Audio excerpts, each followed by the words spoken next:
একবারে 5-6টা জামা পরতে পরতে, ভেতরে একটা ফুলাতা টপ, তার উপরে তার উপরে আরেকটা টপ, তার উপরে এটা করতে করতে এখন আমার এই জিন্সের জ্যাকেটটা মানে আমার টাইট হয়ে গেছে। পুরো ঠান্ডা মানছে না আজকে, এতটাই ঠান্ডা। এতটা ঠান্ডার মধ্যেও এখন যাচ্ছি কফি খেতে।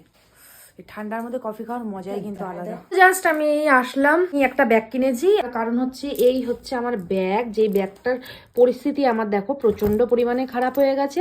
এই কারণে তো এইটাই মানে পুরো খারাপ হয়ে গেছে। আর এগুলো যেগুলো দেখছো এগুলো নোংরা নয়, হ্যাঁ, এগুলো ওই পেনের কালি থেকে স্প্রেড হয়ে হয়ে এরকম হয়ে গেছে। তো সেই কারণে আমি একটা ব্যাগ কিনেছি। আমি ব্যাগটা আমি দেখাচ্ছি।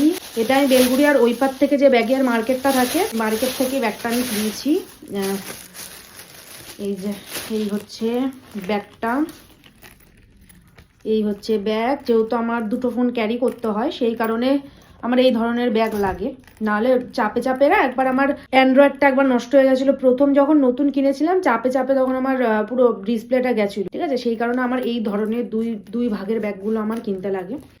এই হচ্ছে দুটো জায়গা, আর তার সাথে সাথে একটা বেল্ট আছে যেটা আমার লাগবে না। এই হচ্ছে বেল্ট। এখন এটাকে আমি উদ্বোধন করবো। ব্যাগটা এই যে দুই পাশে 300 টাকা চেয়েছিল, 250 টাকা দিয়ে এনেছি। আজকের ব্লগটা এইটুকুই, আবার দেখা হবে পরে অন্য কোনো ব্লগে।